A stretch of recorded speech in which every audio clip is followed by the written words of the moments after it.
Hi guys. So I just wanted to come back and do just a slight little read. I actually found the book that I was looking for the other day when I was doing the um, mooing reading. This is Lifting the Veil on the Lost Continent of Mu, which is the motherland of men, and it's by Jack Churchward. You will hear me refer to the Fibonacci sequence, and this is it. It is inside of every conch shell, which I have actually pulled the conch shell off the shelf. But I read this during like kind of a hard time in my life, I'm not gonna lie. And it was just really comforting because it was a distraction from my actual life and what was going on around me at the time. However, it also kind of gave me this exceptional view of what lost content or lost bits of information, the impact that they can have on the outcome of a long-term situation.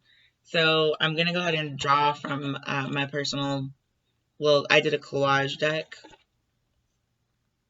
Yeah, this is Cosmic.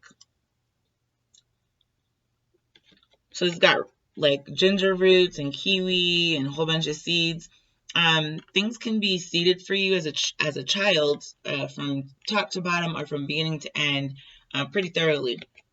Your parents have kind of the penultimate control over your exposure to life in most different aspects before the age of like 18 or something, I guess we'll say. This is the Six of Pence. It's an earth sign card. This basically just tells me there are basically two ways to look at anything. And the two sides of, this cosmic spectrum hold the answers. They're cupping the answers both this way and that way. And then there's this kind of unification of the two halves that comes right down the middle. So I just wanted to mention, in case you're not aware of it, all of your body is basically reflected back on itself. So when you take a pair of scissors, right, and you snip straight up the middle of a human body, you're going to see on one side exactly what you see on the other, save for a couple things. And that's obviously your internal organs are organized in a way that's not actually symmetrical. But in terms of your brain and your head, which is the top of obviously your crown chakra, and kind of the point of what we're trying to do is fix some of our ideas about polarization. So you've got your very bottom chakras are your sacral and reproductive chakras. So the very top of that is your crown and obviously your cranial chakra. This is the unification of the both in the middle. So when you think about where you're connected to your mother before you're born, it's obviously through your umbilical cord. And when we think about cords or kind of connections that we're able to make with chords in our life at this time, we think about things like string theory. We think about our vocal cords that vibrate against each other and make the sound of our voice, which is very much like a fingerprint. It is a biometric imprint that you leave upon the face of something, or that's the way you make a connection, or you use the phone with the cord, or maybe not nowadays, but with a Bluetooth connection or with a cord, with some type of a connection to the wall, a landline per se. This is the landline. So where you feel that there's not somebody on the other end of a tin can, this is oftentimes what you're listening to, and it just doesn't sound the way that you expected it to sound. And that's just for me personally, but I think it's fun to encourage other people to kind of keep an ear out for those moments that are, I'm always bringing, trying to shine light on negative things in a positive way. And so if you can look at a situation that you were going through that was kind of difficult, then remember a piece of information that you were able to glean from that moment and then revamp it. It oftentimes ends up being something like an antique or a vintage piece that you didn't know had that much value. Oftentimes when you originally watch a movie, especially if it's in your own home, it's easy to get really distracted. Like you got to get up and do some dishes, or you got to get up and make dinner, or you got to, whatever the case is. When you go back and watch a movie again, sometimes it has another secondary meaning that's layered on top of your initial understanding of the movie when you were being shocked by every moment because you'd never seen it before. So in that way, I think this is the way that you can re-peel an onion, if you will, or take stripes to spots or spots to stripes, or a little bit of both. Have a hybrid of the two by taking, obviously being able to calibrate your memories is really great. But there is also this aspect of just being kind of able to look at a situation that you didn't have a choice about, such as being born, maybe who you're related to, or the way you look, something about the way you look. If there's anything that you feel friction or any kind of disappointment or some type of a hard emotion about, then using a landmarker from that point in time and moving or connecting it with another landmarker that feels better to you and is more in line with your core principles is usually a great way to kind of reground yourself with the reality of the world versus what you're going through at that moment, so that you don't feel so stuck. I'm going to go ahead and free pull out of this, or free flip. I'm going to go here. This is page 251. And actually, this is very relevant to a tarot card reading. This is the Owl Vase from the Treasures of Priam. And it is a relic from Atlantis discovered by Schliemann among the treasures of Priam. And there's a hawk-headed sphinx as well as the cup. So in tarot, obviously, the cup would mean like, emotional or uterine or creative, universal space. It's a representation of the space held for the energy that is embodied in the universe. So before all of the specific elements came into being, there had to be space for those things to occur. This is the space, and this is this sphinx, or the knowledge, there's actually nothing that they could do more to the sphinx to ruin it. They've already blown off its nose. They've tried to dig underneath it and all around it. The point is that the sphinx has a piece of knowledge that is alchemically sealed. So whether you're able to unseal that information or not is completely up to the individual. If you look at the kind of fable or the moral of the story that we find with alchemy, it's that the pureness and the ability to completely clear out your own personal intentions, needs, wants, feelings, desires, and experience somebody else's experience or another object, another person, place, or thing's existence, then the tangibility or the ability to actually touch that, either spiritually or mentally, becomes more feasible. And those things that do not fall in line with your purpose fall away from you in a very, how snakes slough their skin. It's almost like if you had something touch you that was toxic, rather than it causing a poison ivy outbreak, you just slough the skin and have beautiful skin underneath that has been affected by the poison ivy, but the poison ivy made it more colorful, more beautiful. You now have evolved evolutionarily to pass on to your children a immunity against poison ivy, against natural occurrences of danger, or situations where you feel intimidated or threatened. It no longer has the same impact on your well-being. So typically in the animal kingdom, this would be the evolution of something like a claw, or a really sharp teeth, like fangs. Either you develop a defense mechanism so that you can actually defend yourself against whatever scenario has annihilated past generations associated with you, or you come up with a survival mechanism, which is the sloughing of skin. So rather than feeling like you're inside of a tube of toothpaste being squeezed to death, that your skin is really dry, that you're constantly shuffling information, people, places, and you get what I'm trying to say. You're able to transmute and transform that information, or that same skin that you've already been in, into something that you can then either leave behind, or is actually a physical DNA filled token of your transformation, of your unwinding of this twist that you had, or a kink, a knot that you had in your DNA strand in the past. So yeah, it's the fight or flight. So in terms of emotionally speaking, that knowledge of fight or flight is actually the positive and the negative. It's a good thing if you're going to fight for yourself. It's a bad thing if you're going to run away from it all the time. By the same token, it's a good thing if you know how to walk away from a situation and choose your battles. It's a bad thing if you're overly aggressive and feel the need to attack or be on guard. More of a kind of not such a liberal kind of outlook or view on something, whatever the case may be. Anyway, that was page 251. Let me get one more, and we'll draw on this one before I read it, or look down. Right, okay.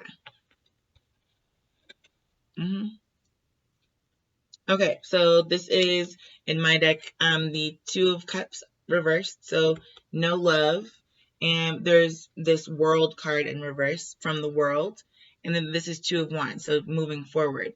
So when you feel like, that's exactly what I'm trying to say. When you feel at that moment where you're just like, I don't even care to look at the game plan moving forward for myself or anyone else, or when you feel like you're in a really low point of life where you have hit a wall, or like you've derailed yourself so badly on a train wreck that you know, whatever the case is that whatever you're going through, there is this lack of appreciation for the calm before the storm. I think what this means is it's going to come off in several ways. So the first thing is, the calm before the storm is oftentimes that eerie silence, that iRobot moment of solemnity that you feel prior to the tower hitting, or a big realization happening for you, where you may run out of time. You may actually be endowed with more time because you now have me and you. Things go faster when you've got a group of people working towards a collective goal, or a collective end game there, right? However, in this case, if there's no merging of those two energies at any point in time, you really can never understand that days will get better. That after a storm passes, you're more likely, typically it's years between major snowstorms, or years between massive tsunamis or something like that. These things, once they pass, typically they don't come back and continue to batter you for the rest of your life. And it can feel like that's the case, but it's not actually the truth. So the fear of this is actually fear itself. So the storm is something that, it could be scary to you. You may not know if you're going to survive a tsunami. It's scary to everybody. But that being said, what's the quiet before the storm going to embody for you? Which way are you going to choose to look at it? Like your world is over? Or like it's just beginning? Are you going to choose to work together, or are you going to choose to work alone? And these answers, there's no right answer to any of these questions. You may hunker down and have no response at all. Your autonomic system might lock up. Your autonomic system might fly or run away or flee wherever you need to go. That could be automatic for you. Other people, the quick anger, fight back, whatever response, that's correct for them. But given that we're a world full of different species, it just seems like relevant that whatever way you're seeing the completion of your world is correct for you. And I think that the only thing you can do is try to encourage other people to look at things in a positive light. Excuse me, no matter which way they're looking at the storm, as a stop to the drought or as a absolute ruining of their crops. Either way that you look at it, it has to do with outlook more than it has to do with the crash that you feel, because waves do crash on the shore, but that's absolutely natural and never has killed anybody from my knowledge. So in any case, it's just funny the things that we end up being scared about and the ways in which it can actually just be a schluffing, and you actually feel a lot better. It's like needing to vomit, and then after you vomit, you feel so much better. It's like that, not feeling too hot. Is this always gonna last? No, but right now it doesn't feel very good, so I'm gonna go puke. Cliff Dwellers Guideposts in 3 Forms of Writing. So this is page 203. I guess that last page wasn't correct because I just intuitively flipped. I guess that's what I'm trying to say, is that whatever was important enough, think about the limitations of a shelter or a home. I've only got this wall right here in my home, right? What am I going to put on that wall? Well, in my case, I don't really know hieroglyphics that well, so I'm not going to write with a piece of chalk on hieroglyphics. I've got the piece of paper and the notebooks and the pens and the pencils here, right? But back in the day, think about where you would write if you were a caveman. Where would you write something that was an urgent message? An urgent message, like a 911 to the next generations to come.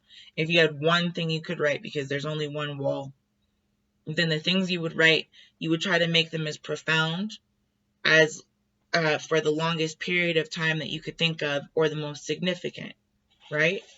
So cave dwellers,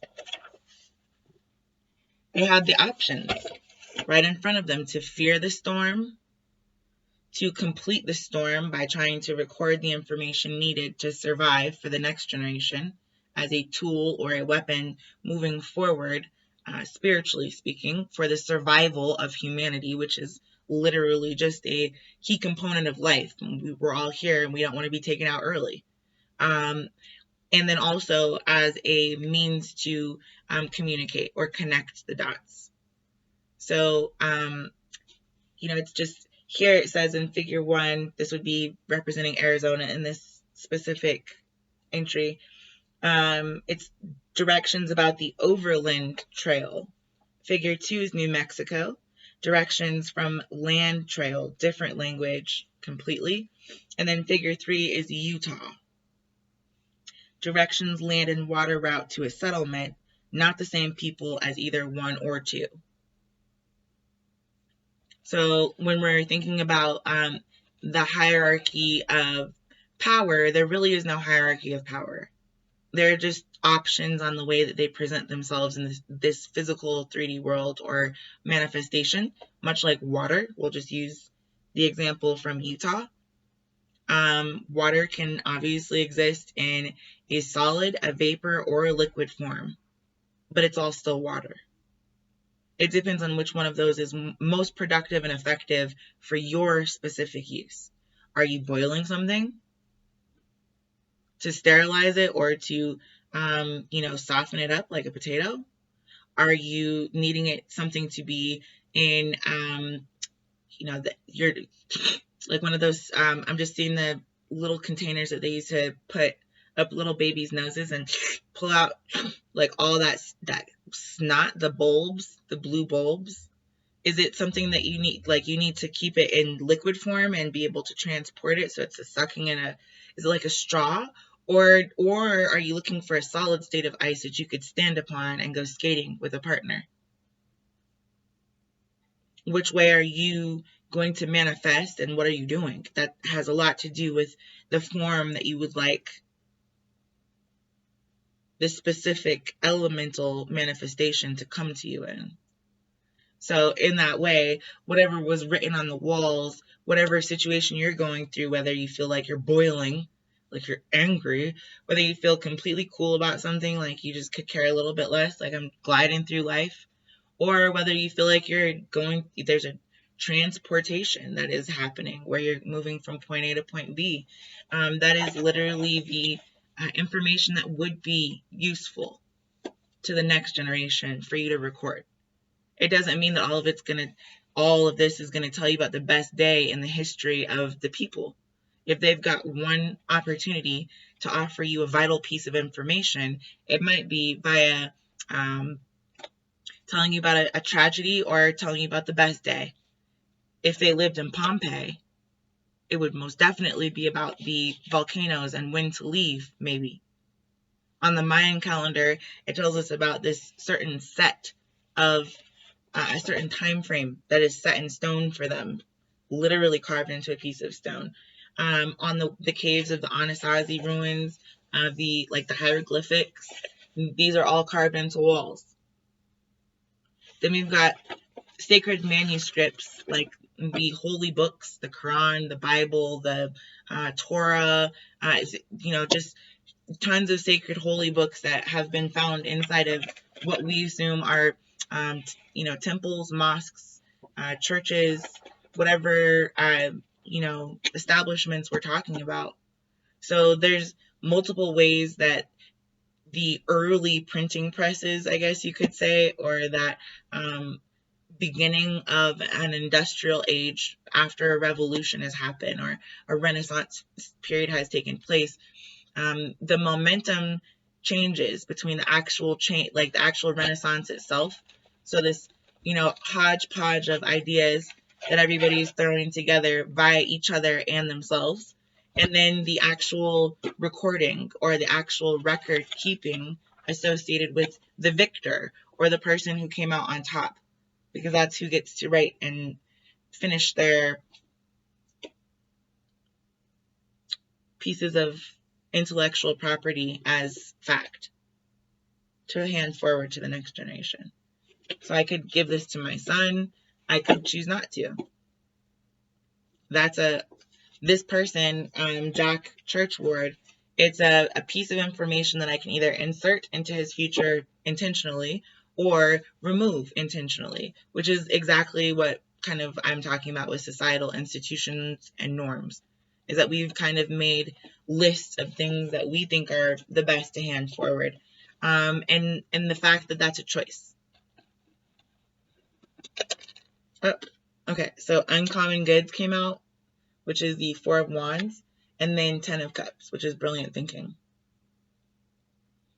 One of the greatest things about the greatest minds that we've encountered on this earth thus far, Gandhi, Stephen Hawking, Mandela, Malcolm X, whoever you believe is your idol in whatever way, I think that's what it comes down to, is the fact that there's a uncommon ability of some people to be able to contribute something so universally noteworthy that perhaps if we did have an opportunity to leave a mark at some point, it would be Imuamua, the definition of Imuamua, or potentially what we discovered inside of it.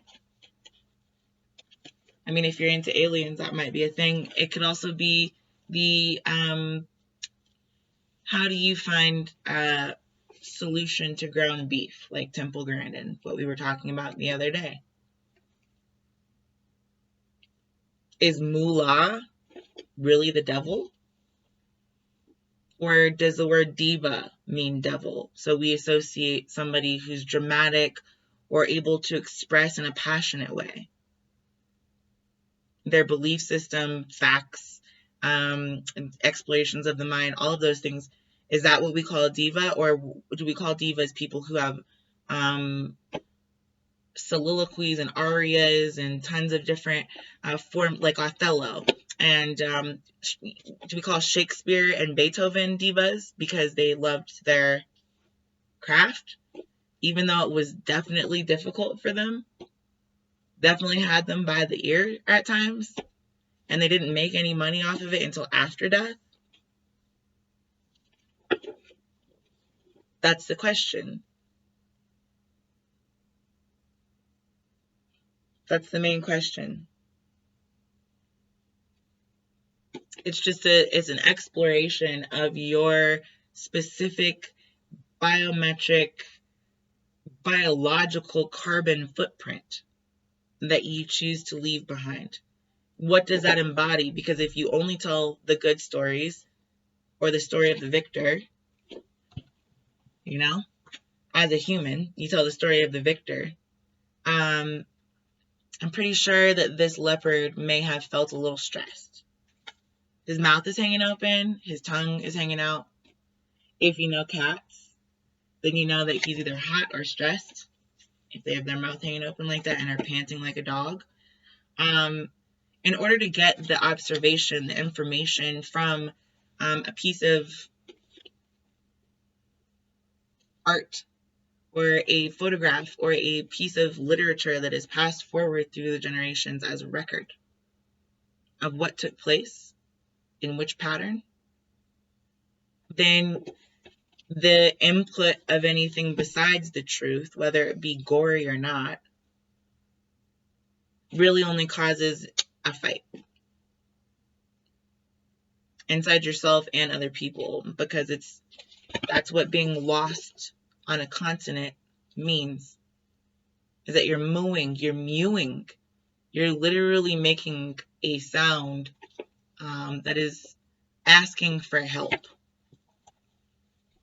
So I'll show you guys this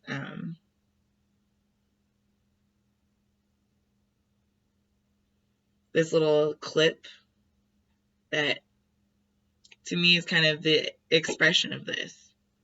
Okay, so when we're talking about generational healing and wealth, the sweet spot, I guess you could say, would be the love that we're able to help to communicate. Do we love ourselves enough that we want to continue telling our children, hey, this is the way that you can get hurt, is by touching fire? If we do, maybe that's the message we want to write on the board.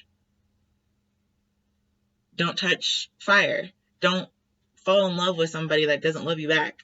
Whatever message it is that we're sending, whether it be about life, love, or otherwise, about the creator, about all of these things, the essence of it is that there needs to be a communication of either pain or depth of emotion, which is either extreme love or extreme hate, something extremely good or extremely bad, but probably not just we care about you. That could be part of the message, but maybe we care about you and this is why we're telling you this. You get a spanking when you're about to touch the fire because you need to understand that it's going to hurt, just like the spanking did. Perhaps that's the mindset. I don't know. All I'm trying to say is that there is a translation of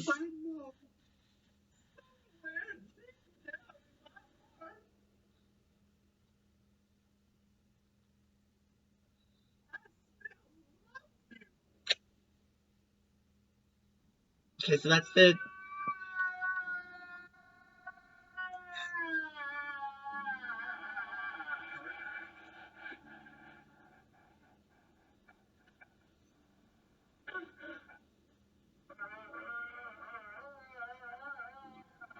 okay. So the point of that was just to let you know, between 2 points in time, we'll use this and this, right? Perhaps there's this wildlife in its natural environment, playing in the ecosystem, understanding what mu means, the cycle of life, karma, being able to understand that even if there's a shortage of wild game over here, they can just move as a pack together, hunt together, and kill together, right? And then they'll all eat together. That's their last supper. In our view, we had to go there. We had to come from here to there. We had to take a picture. We had to then produce the picture. We then had to print the picture and get it sold to this magazine so that it could be seen. And even though that was a very stressful situation to the leopard, this was meant to bring awareness and therefore more love and attention towards the ecosystem of the leopard, towards the livelihood of the leopard, towards the natural state of being of the leopard, right? Okay, but then there's also this, we as the humans won. We got to go stress out another species completely by invading its environment, by imposing rules, regulations, and a boundary. We framed this leopard for our own well-being. And do we know for a fact that this is a stressed out leopard? No. But if we're going to agree collectively as humans that 80% of body language is language, then yeah, we could assume that about this specific leopard. Did we care? No, we still chose the most stressed out kind of looking leopard because he's also looking stoic and into the distance with the, I don't know, what's that, steely ice gaze or something like that. I don't know. This is like the smize of the animal kingdom. So this is literally yearning to go back to being invisible, going back to being in that place that is a lost place. Because when you think about Peter Pan and the Lost Boys, that's a place inside of ourselves that's a much more easy existence. It's easier to shut everybody and everything out and to just have fun and be ourselves. On the flip side of that, we've got a very distinct idea in our society, at least, about roles that certain ages play. When you're this age, you retire. When you're this age, you graduate. When you're this age, you are in kindergarten. When you're at this age, etc., etc. We've got very strict ideas about progression of human life. And ironically enough, while you're making plans, God is laughing. So there does need to be some type of a evolution of this idea that one side has the perceived correct information regarding the other, or that one side has the better environment than the other. That's not necessarily true. And what would stress this cat out would also maybe stress out its environment if it's in its natural state of being. So if someone is a little out of sorts, if you see someone ever who's in shock after a serious accident, after they've hit that wall, they're very almost discombobulated. Sometimes they're not showing much emotion, like crying, and they might have like an arm split open or something, like something really extreme. And it's because your brain shuts down your neural input of your nervous system when you're overwhelmed completely. So this sense of continued stress ends up being a collective overwhelmed completely experience in your environment or whatever environment you're surrounded by at that time. And when it's not a good experience, when it's a lost experience instead of a found experience where you have a distinct, uncommonly good idea about who you are, in this case, you've got to cry. You've got to let out a verbal chord that lets people know. That's what babies do. It's a very primitive response, is to cry out, to try to reconnect with those people, places, and things that you feel have caused that discord or that friction. And on the flip side of that, there's also a really natural time for people to disconnect from one another. Just like, this was an adult child with his father. So this is not, obviously they've got a different connection at this point than they did as children. But if that connection was interrupted as a child for this gentleman here, then that's probably why he was telling his father, I still love you and I still want to connect with you. And rather than his father being able to say it back, it was more of a guttural acknowledgement that something had been lost from the relationship. And that, obviously there's going to be this removing of the blockages between the two of them, whether it be, more distance so they can each be their own individual people and feel loved, or more connection so that they can connect with each other if that's a connection that feels positive. It's a dualistic kind of relationship between who we are and where we reside. And when those get off, the stress is reflected by the vernacular, by the outward appearance, and by the weight of the knowledge or the difficult information that comes out of evaluating those moments.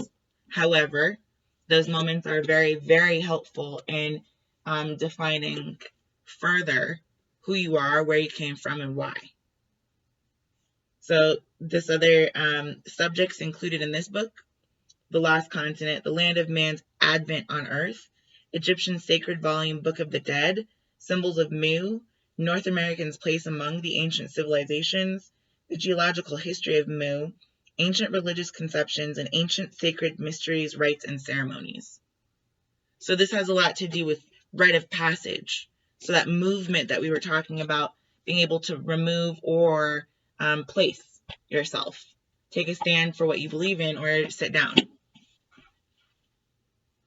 Right? That's largely what they're talking about in this book, is finding out whether the space that you're occupying is something that you want to continue to speak on, or whether it's something that you feel comfortable with and no longer feel lost. If this is just going to be about the continent of Mu instead of the lost continent of Mu, there is a real switch in the energy input. You can, instead of saying lost, which denotes that you're looking for something, you can rest assured that you've made it, that you're there. You're able to say I love you. You're able to emote positive energy that then is able to connect and hit home with somebody else who's not yet maybe gotten there yet, who has a lot of pain that they need to speak up about, whose vocal cords need to vibrate in order to notify somebody of something. You could put your phone on vibrate, which is fine, but it still makes a noise on the table. You can still tell when someone has a cell phone in their purse and it goes off because the whole purse vibrates. It's not just the feeling, because if it was just the feeling of a vibration, your phone would somehow just make you vibrate. And then you'd be able to know ahead of time, hey, someone's about to call me. I better go get my phone. There's an autonomic reaction to life that our subconscious has with our conscious physical body. This is what I was trying to talk about, the cows. If you're in a country that doesn't have cows, like Asia, how are you supposed to have things like, hamburgers or milk on a regular basis? It's not actually going to be something that is part of your immediate surrounding or natural environment, which means that if you eat it, it could stress you out. Maybe you're more likely to be lactose intolerant or something like that. There's a whole,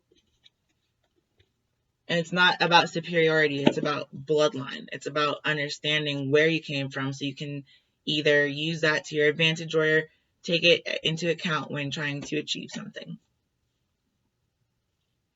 People with, I don't know if you guys know this, but people with sickle cell anemia, their cells are actually in the shape of a C.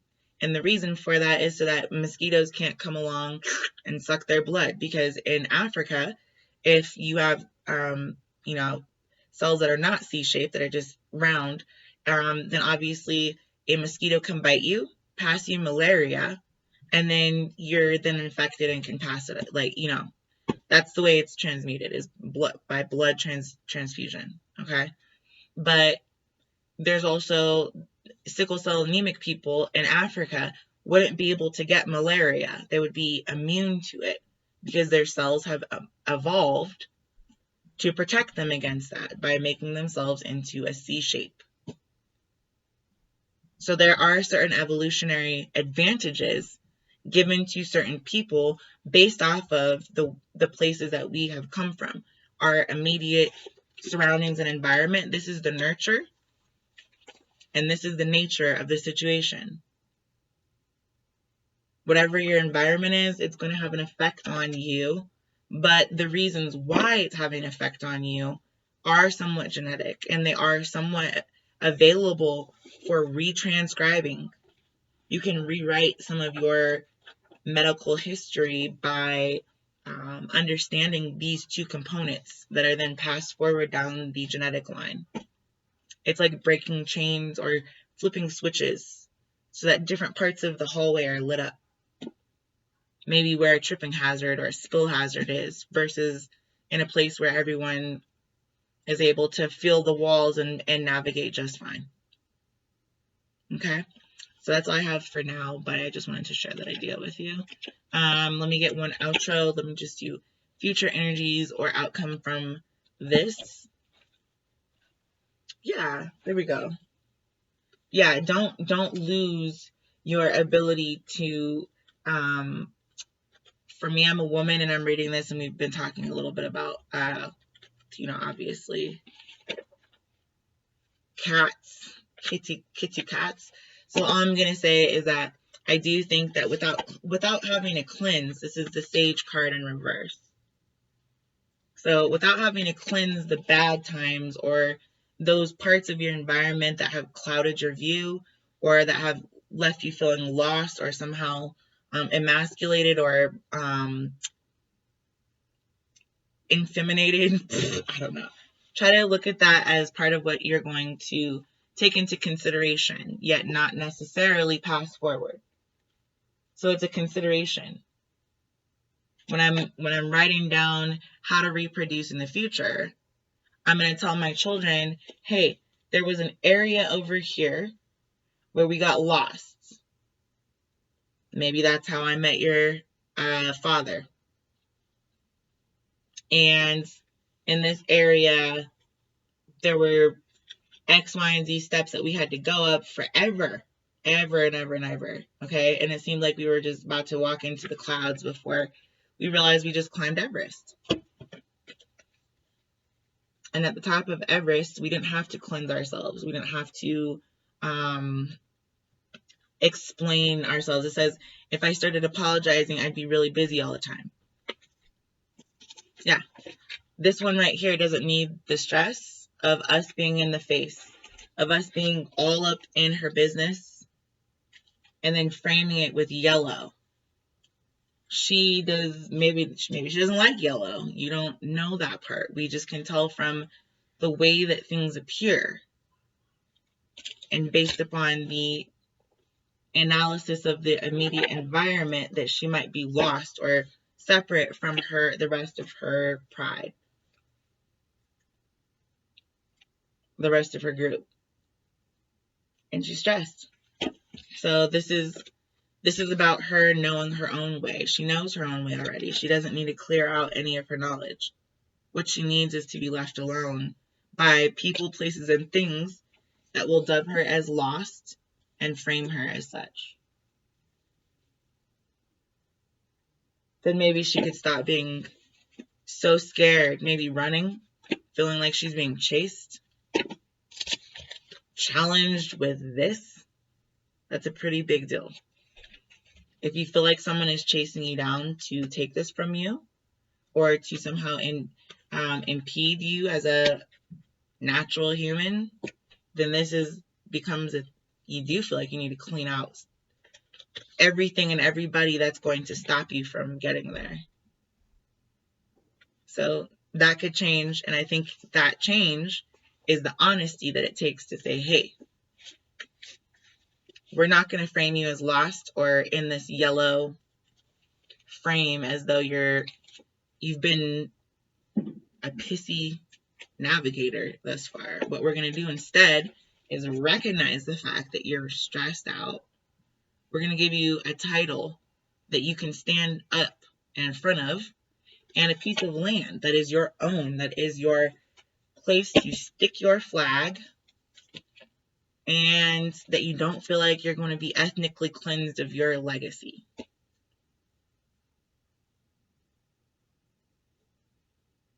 So you think about, like, females have that creation ability. So if we were ever to meet like a different species, then the women would be the ones that have the most to lose. And that's been historical for us as humans too. During war, you rape and pillage the women, and then you actually change the genetic trajectory of the future, which is where mulatto and Creole and a whole bunch of women from this country have actually come from. So there's a legacy of doing that. It is just a tactic of war.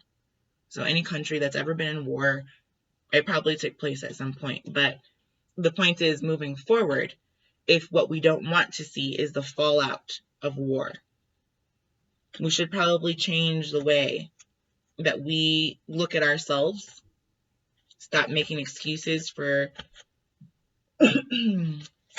why we feel like we need to cleanse some of us, but not the other. Why some people get acknowledged, they get to release their stress, they get to vent about whatever they're observing, whereas the others are what's being observed. It's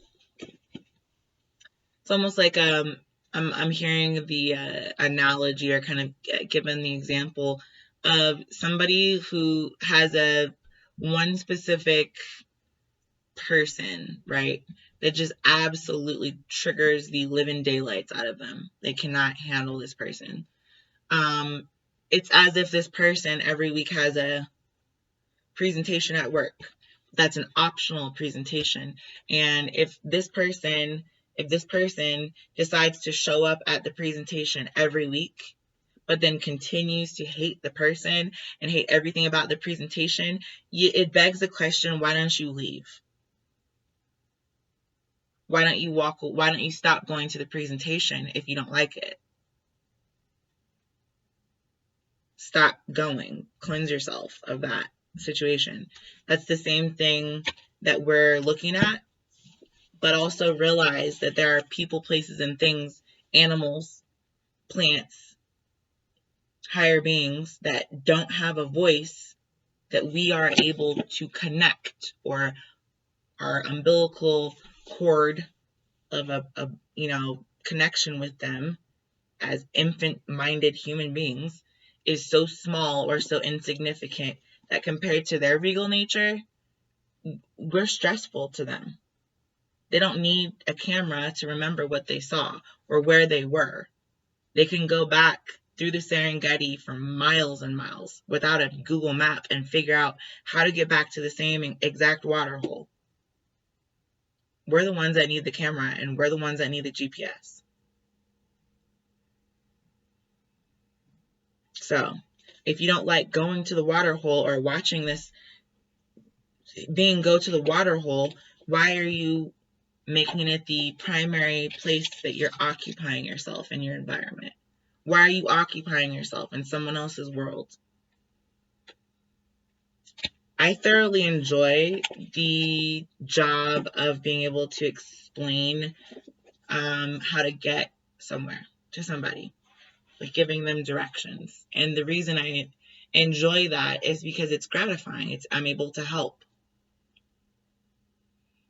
But what's not helpful is if somebody asks you for directions autonomously, comes up to you and says, hey, look, I'm going on a trip by myself. Do you have directions on how to get there?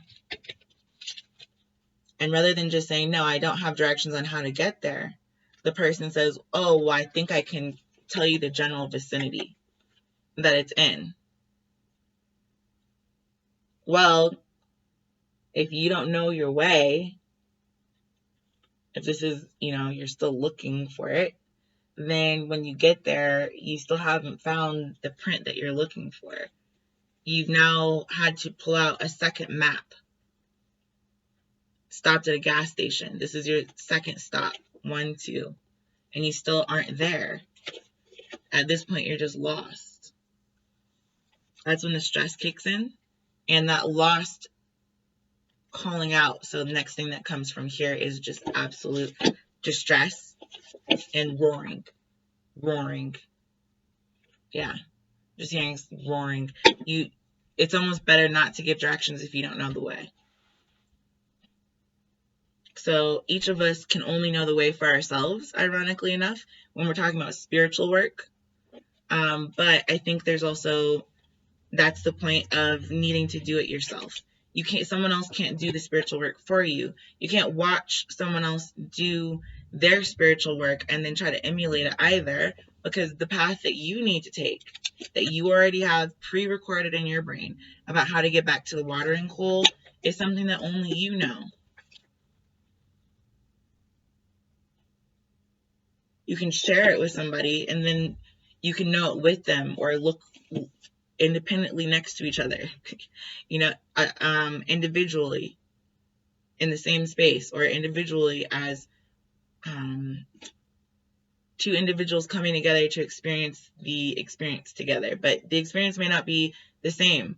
Perhaps I love spinning and you love dropping from high places.